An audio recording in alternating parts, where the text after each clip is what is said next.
What's up, Jokers? Welcome back to the channel. My name is Meredith. Thank you so much for being here. I had the misfortune of watching Joker 2 a few days ago, an experience I wouldn't wish on my worst enemy. And I will admit, I went exclusively with the intention of making a video talking about it, but I walked out of the theater so disheartened. This movie was my villain origin story, truthfully. I was mad at myself, I was mad at the world, questioning all of my life choices. Now, I've spoken on this channel at length about how the purpose of analysis is to look at what a creator was trying to do and then interpreting whether or not they were successful. I genuinely felt at first like it wasn't going to be possible for me to make a video on this. It was the first time in my life that I have walked away from a film truly unable to discern what they were trying to do. And don't get me wrong, I've seen bad movies before. We all have. But I'm almost always able to figure out what the creator was trying to do. Now, it took me multiple days and truly an embarrassing amount of time thinking about it, but I think I've finally gotten to the bottom of what they were trying to do and where they went astray in many different forms. And that's what we're going to talk about. Full spoilers for both the Joker movies. Let's dive into this horrific mess, shall we? I do think we can learn from this film, if you want to call it that. The big lesson, the big takeaway here for any young creators out there, in my opinion, is that this film shows exactly how important it is to have a central theme. Now, there are many fantastic pieces of work that have multiple themes, but in my opinion, the best way to ensure success in your media is to have one central theme that is the cornerstone of the entire thing that you're making, be it a book, be it a movie, be it a video game. One theme, one purpose, one message to get across. If you rope other ones in there, cool, great, but one thing overarchingly is what it centers around. I think this movie really suffered from that. I don't think that there was one central theme. I think there were multiple things that they were trying to do. Todd Phillips, in my opinion, fell into a trap that befalls many, many creators, where they have multiple ideas for a piece of work and struggle to decide which of them they should actually go with. Now, I don't know if this is on Todd Phillips exclusively or if this is on the studio as a whole, but it felt to me like there were two, maybe three different movies within this movie. There is the musical version of it, which is the Joker's descent into madness, where the music serves as a way of showing his separation from reality,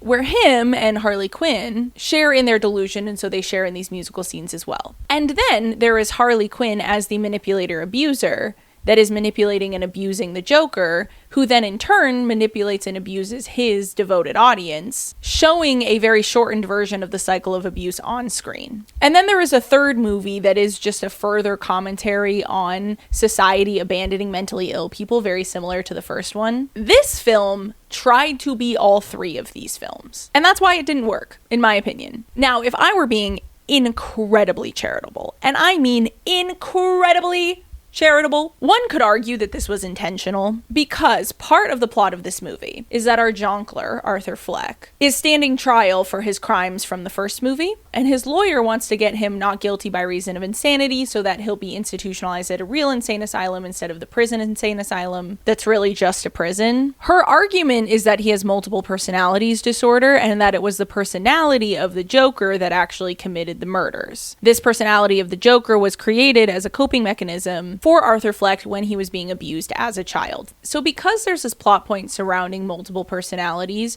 you can see where maybe what they were attempting to do was to fragment the Joker's personality and to have these two movies that I'm talking about. One in which he's slowly descending into madness, and the other in which he is this manipulative abuser of his followers and of the jury and the court system and all of that. Again, if I were being incredibly charitable, one could argue that maybe that was what they were trying to do.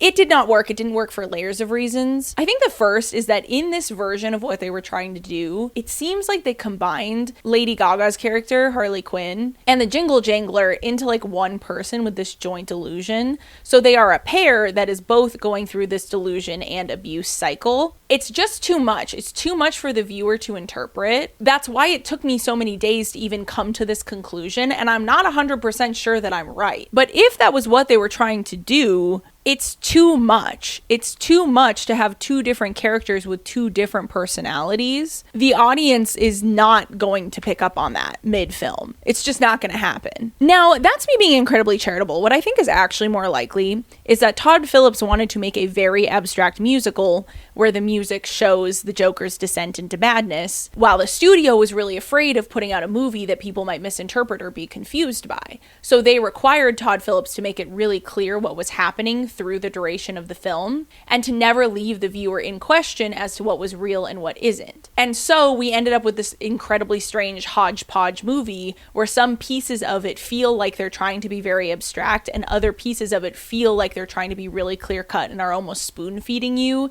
some of what the creators want to get across. I could see that being the case, especially because Todd Phillips has blamed the studio for this movie turning out so poorly. Now, at this point, you might have been surprised that the first thing I said wasn't that they should have removed the musical aspect of it. If you're a subscriber, then you know I'm a massive fan of musicals. I'm a huge theater geek. And the bane of my fucking existence is that there are so many people who try to create musicals who do not fundamentally understand anything about musicals. If you think that all a musical is a play or a movie with music in it, do not try to make a musical. You do not understand the genre. Now, you might think it's an abstract question, what defines a musical? It's not abstract at all, actually. The Tonys has a very clear-cut definition as to what is a musical and what is a play because they have to. Because if you operate under the assumption that adding music to anything turns it into a musical, then plays cannot incorporate any sort of music into the show, even ambiently, without them being classified as a musical and competing against the musicals for Tonys, which they would never win. So a musical, according to the Tonys, is defined as a show where if you removed the musical elements, the show would fundamentally change. So if the music just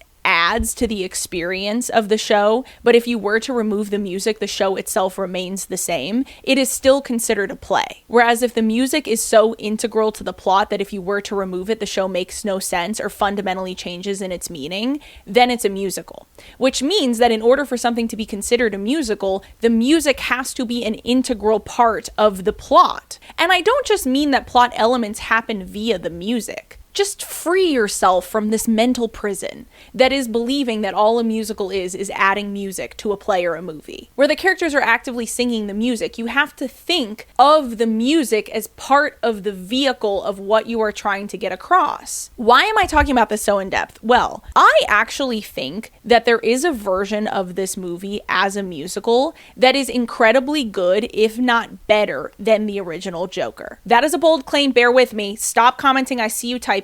Allow me to explain, and then you can comment and tell me you think I'm a fucking idiot. Here's why I think it could work. We've already covered how the music has to mean something in a musical. There are 3 different ways you can do this. There is what people typically think of as a musical, and is the most common form of a musical, which is that the characters within the show are not aware of the fact that it is a musical. They are not aware of the fact that they are singing. They are not singing in universe. As a show, they are singing, but within the universe that the characters live in, they are not singing. They are just living their lives. This is the most common form of musical. Think of really any musical, and you've probably thought of one that works like this. Then there's the opposite end of the spectrum where it's very meta. The music that's happening in the show is happening IRL in the universe. Think something like School of Rock. The music can still be a pivotal part of the show and integrated enough in that it's vital to the production that removing it would completely change the message of the show, and so it classifies as a musical. But these sorts of shows typically work best when the subject of the musical is musical in some way. So I use School of Rock as an example because School of Rock is a show about a music school, and so the music that they play in the show, they are playing in universe because it is a bunch of children learning how to play music. That's typically when the meta, the music is happening in real life, sort of idea works the best. It's really hard to do otherwise. But there is a third way to do a musical that works, and it's what I'm calling like a justified musical, where the characters themselves may or may not be aware of the fact that they are singing. But they are singing in situations where you wouldn't normally, but there is some kind of justification for why that is happening. The best example I could think of this off the top of my head, forgive me for this strange reference, the musical episode of Scrubs, hear me out. In the musical episode of Scrubs, there is a patient that has a neurological condition that makes it so that they are interpreting the world around them in song. So most of the characters don't understand that they are singing throughout the show, but when we are inside of this patient's mind and we're looking at all the doctors, they are all singing and dancing. And the reasoning that the viewer is given for this is that they have this neurological condition. So there is a justification for why the music is happening, and that is explained to the viewer, but that doesn't necessarily mean that all the characters understand that they're in a musical at every point in time. This weird niche land is where this movie should have sat. What they should have done, and what I do think they tried to do and just miserably failed, is to use the music to show the Joker's descent into madness. So the viewer understands that the music is not happening in universe, but Arthur does not necessarily understand that the music is not happening in universe. So you see why it kind of sits in that weird middle realm. In order for this to have worked, I would make two changes to how they, really three changes to how they incorporated the music. The first is the order of like what they did with the music and the fantasies didn't make any sense. If you're supposed to show him devolving into madness, then the incorporation of the music has to get more and more fantastical as it goes. So the early incorporation of the music is just him and Lady Gaga singing, almost like IRL, or it could be IRL. And as the show goes on, they start to have these fantasy moments where they enter these almost like dream sequences where they're in another place, they're on a stage. They did that a little bit, but it was interspersed throughout the movie. I think they should have faded into that being the core of where the music appears. And then at the end, having something like an animated short where we've just fully split from reality to the point where we're not even seeing human characters on stage, we're watching an animation. Instead, they opened the show with an animated short that truly never got referenced again, never even a callback to anything that happened in there. It just happened, and then the movie happened after that. Like, why did they do that? But then they have these dream sequence kind of scenes, but they also have this IRL singing, but it's just interspersed. So I do think the first reason why the music didn't work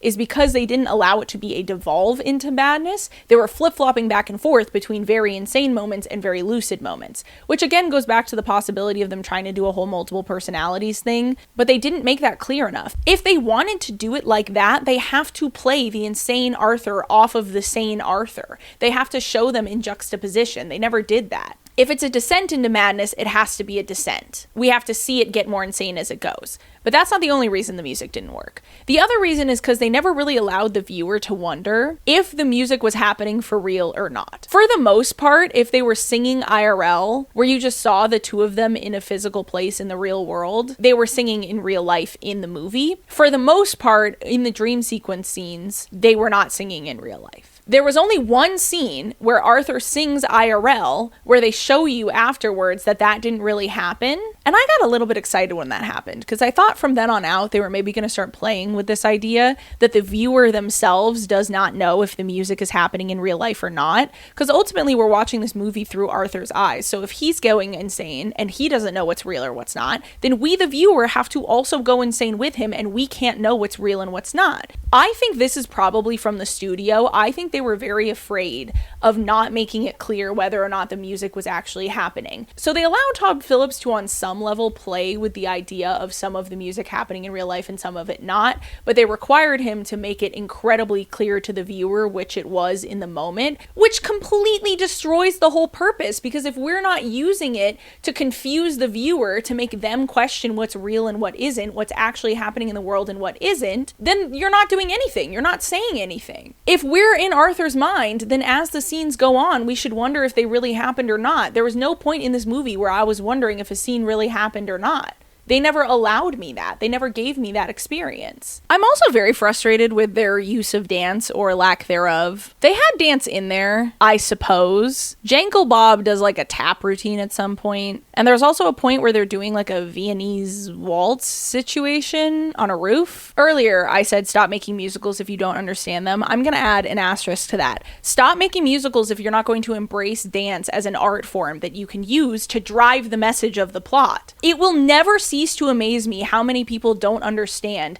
that dance is an art form like any other, where a message could be sent via the dance. Picture this. Harley Quinn and Jonquiltown in the prison scene where they're on either side of the glass. She's visiting him. In that scene, in the movie, John Jacob Jingleheimer Schmidt has just found out from his lawyer that Harley Quinn was lying to him about like a million things. And this scene is a bit of a confrontation where she admits to him that she lies about some things, but then she manipulates him into continuing to trust her anyway. Imagine this as an actual musical number. I could list like 80 million examples of songs like this in musicals because they're so common, because they work so well, where the characters are having an argument and so they're kind of singing over each other and their voices are overlapping. Think Confrontation from Les Mis. That's the most famous example. Then imagine that at some point in the music, they stand up, the barrier between them falls away, and they start a dance routine that includes a lot of pushing and pulling between them as partners. Maybe they choose a partnership dance to base it off of. Knowing how these executives' brains work, they probably would have chosen tango. The other reason I think they should have chosen like a true partnership dance instead of just choreographing a duet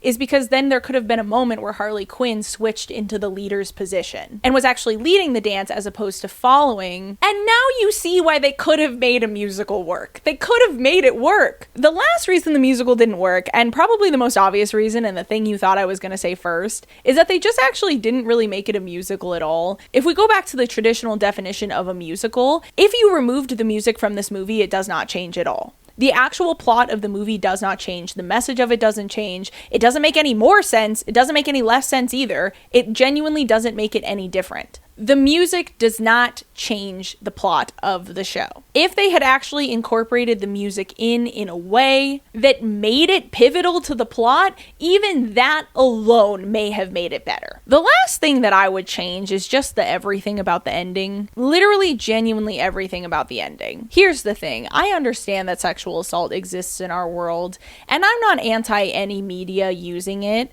but I do think that if you're going to put a plot point in that leverages around some kind of sexual assault, it has to add to the narrative. And I do think that they intended for it to add to the narrative, and I'm going to explain why. If I go back to being really charitable and we assume that they were making all this commentary about the idea of multiple personalities. So you've got Arthur and then you've got the Jongleur. And you have Harley Quinn as this manipulator of Jongleur and Jongleur as a manipulator of his followers. And so Jingle Jangle is embracing the idea of multiple personalities and playing into it and really playing up the personality of the Joker. I'll use the actual word that time. Now, what I think they were going for, and again, this is me being extremely charitable, is that the experience with the guards reminded him of the abuse that he suffered as a child and made him realize that the Joker is not real, that he did not split off into another personality to deal with his trauma, and that is what leads him to confess to the jury that the Joker does not exist. That's what I think they were going for. Is that good or smart or sending really any sort of deeper message or meaning whatsoever? No, not at all. Instead, it feels very out of nowhere. And again, it took me days to kind of figure out that that's what they were trying to do with it. So I would just remove that. And also like the fake ending of him getting found guilty, then with like a car bomb, then with like the weird standoff with Harley Quinn where they made Arthur a self-insert for the viewer. Forgive me. I was going to put in the actual clip here, so I didn't explain what I meant by that. But the movie's not on streaming yet, so people haven't uploaded the clips to YouTube yet, unfortunately. But there's a scene near the end where Arthur is trying to have a serious conversation with Harley, and she's singing, and he's like putting his hands over her mouth and being like, shush, shush, shush, please stop singing, please stop singing. And my joke was that that was like the self-insert for the viewer, like they put us in the movie because we would put our hands over their mouths and tell them to stop singing. Because some of the singing scenes were incredibly long and very awkward. Also, say hi to Stanley. Stanley, say hi. I think you have to not have him fire his lawyer. I think instead you have to have him get really angry and almost like the Joker personality comes out of him during the trial, but not with him firing his lawyer, with him maybe like freaking out on a witness or whatever. And I think in the end you could have had the jury find him not guilty by reason of insanity, but not because of multiple personality disorder. I don't know how you get that across. I don't know how you share it, but I think something about how they kind of realized that the lawyer was really playing up that angle, but that they don't believe that the Joker and Arthur are separate people. But that doesn't mean that they don't understand that Arthur needs genuine mental help and that he was deranged at the time of committing these crimes and maybe still is, and find him not guilty by reason of insanity. I think that should have been the conclusion of the movie. I don't know how you get there from where it started. And I'm going to be honest with you, I'm not putting a whole bunch of effort in to rewrite the entire plot. Also, let Lady Gaga sing for real. You hired Lady Gaga, and she's only using the full range of what she's capable of as a singer in one point in the movie.